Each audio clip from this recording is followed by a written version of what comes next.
Hey everybody, just going to do this video real quick to talk about the new Ableton Live 9.5 and kind of go over the features and how they can sort of pertain to my workflow.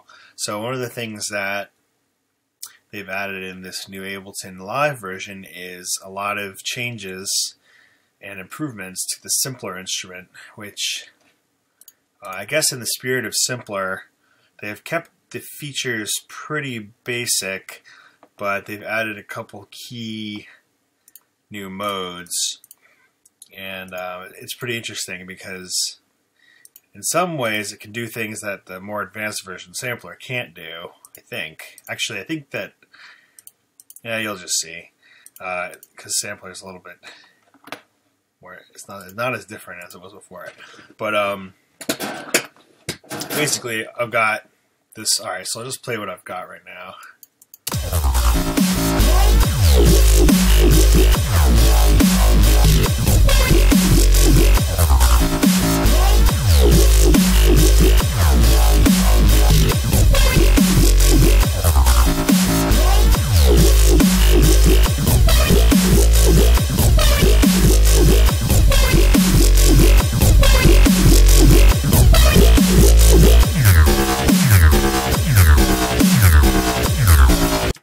So that's a bunch of dubstep nonsense. But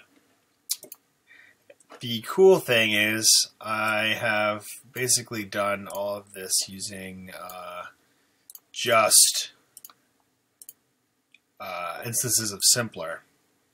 So Simpler now can do something called warping. Obviously, if you know or familiar with Ableton, you know about warping. It allows you to keep the tempo at 1 BPM and to change the pitch to a different BPM. And this is essential for my workflow because I use the warping modes extensively in all my tracks. And it's really easy and quick to change the pitch and BPM of samples, which, you know, if it wasn't for that, my workflow would be totally different. So, kind of just show you what's going on in here. So first of all, just real quick with the drums, these are just some drum loops. So if I solo this isn't even really anything special, it's just, but as you can see, if I change the, turn on that monitor,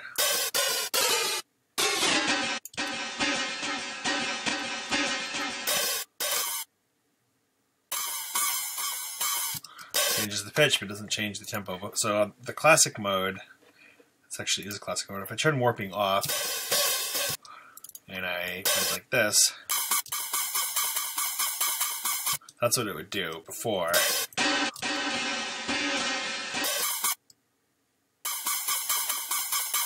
And now it does this.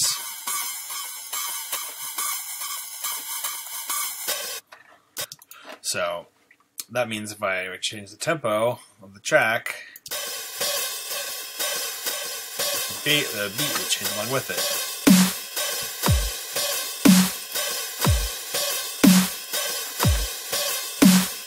Just making sure the levels are working. And then this one, alright, so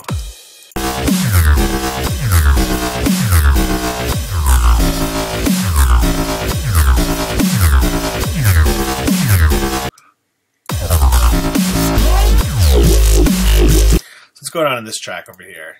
So this is kind of where I thought this would be the most interesting to explore, because Ableton's videos really only show using the beat slicer on, or the slicer on beats. It's kind of known as a beat slicer, but of course you can use you can throw anything into this thing and you can have some pretty interesting results. So a big part of my workflow usually involves, I have a lot of samples. So what I usually like to do is I will have some projects where I make every sound from scratch, basically, or I use sounds that I've previously recorded or created. And then I have other I basically will arrange basses just as you typically would into different patterns with making a drop or whatever. And then I usually will bounce a lot of the sounds, and you can reuse sounds, and it's pretty interesting when you combine sounds from different projects or even the same project. So if I take this is like an entire drop full of basses, so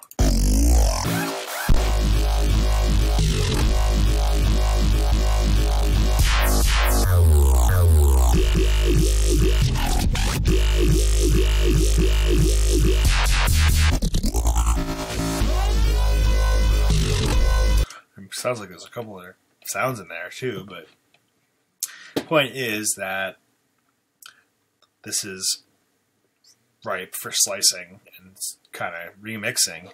So these two loops plus this, let me just take this off. So as you can see, if I go in here and I turn on the, oh, I've actually got the filter drive on now.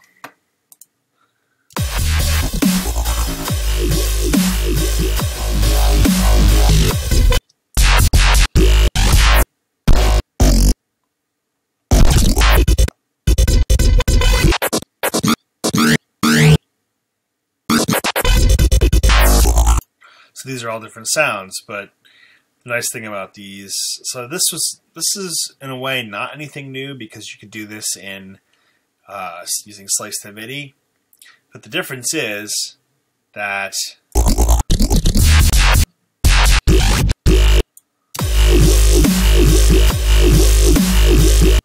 let's say I go to this transpose.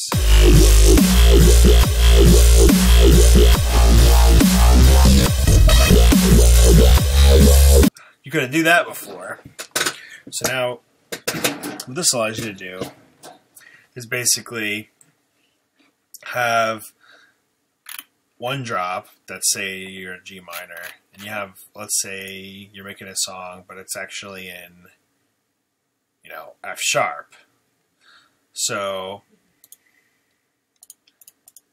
I have a lead. Let's see if I have a lead, maybe an F sharp, F minor.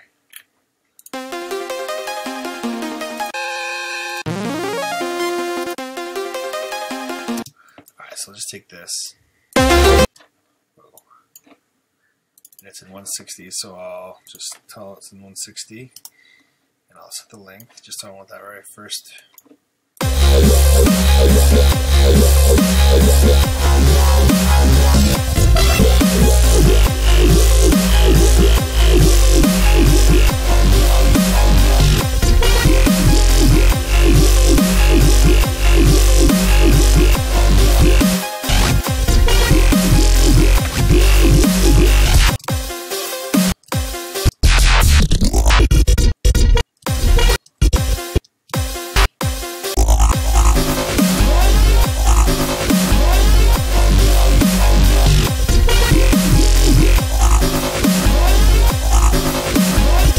I think this is actually in the,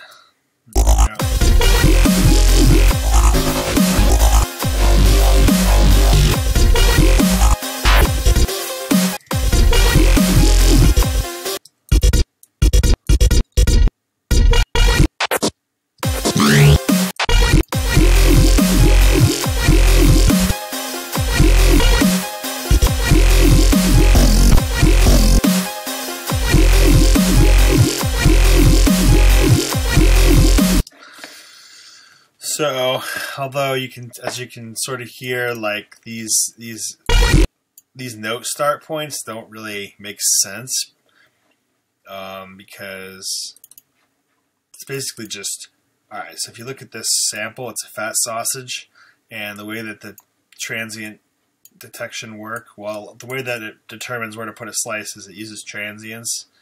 So basically when you have a fat sausage of a sound, it doesn't really work very well. And so what I could do is double click these and make my own little points, if you will, but I haven't really messed around with this too much to see that actually works or not. Like, I think it works, but you might have to do something special. Because see, they're white, and I think that these ones are orange. So I don't know if the orange ones represent the ones that are like actually here versus like ghost ones, or maybe these are actually kind of gray. These are white. So maybe, I don't know. As you can see, you can actually get in here and move this all around. It's kind of a lot of work when you have a long file like this. It's fat sausage. It'd be nice if there was like, I guess they do have little markers for like the BPMs, but I wish that there was an auto, like with the drum racks, like say I want to do slice the drum rack, right? Or MIDI track, whatever they call it. They gives you this option: bar, half, quarter, eighth, 1632. I wish that they gave you those options for this, because that would be, you know, that would make a lot more sense for like melodic phrases where each bar, let's say, is a different chord. So you could say, well, have it do one slice on each bar, then you automatically will know that you'll have the chord, and you'll be able to play all the chords and repitch them if you want to and transpose it into a different key. That would be useful, and it probably would just do that automatically if you had chords, but just for my particular example of these basses, it's like I want it to be every 1/2 bar, let's say, because it's very rhythmic content, but it's just, you wouldn't know that from the transients. So anyway, that's my complaint, but I don't know, like, it seems like this is a pretty big upgrade. Like, Ableton doesn't just like roll out a thing like this and then like add a bunch more features to it in the very next release. So I don't know. Maybe if enough people complain, they'll do it. Alright, so let me go on to talk about the other new stuff, which is the filters. So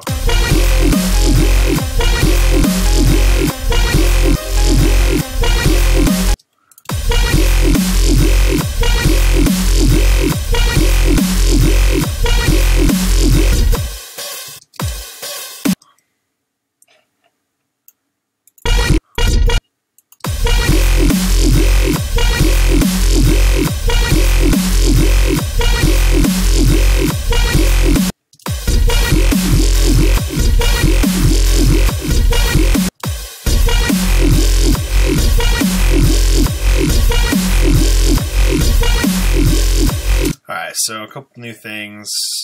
Well, in addition to the slicing stuff, you've also got this new controls page, which you could do all this stuff before, but the way that it actually interacts with the new warp modes is what's interesting. So if I set this pitch bend up to 48 and I give it a decay so you could really hear what it's doing.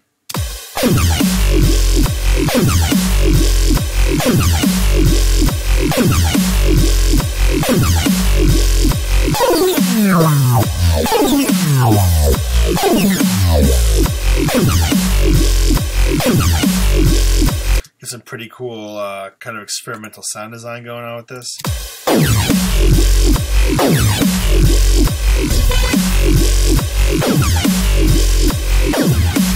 By playing around with the different warp modes.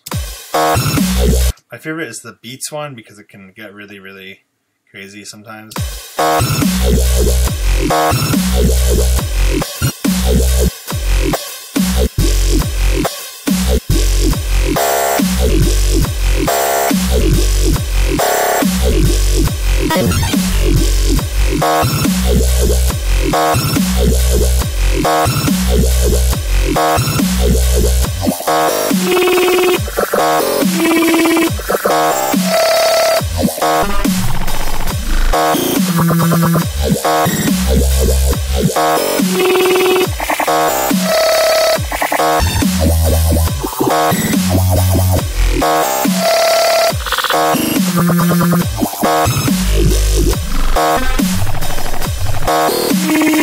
That's a lot of fun. I gotta say, that's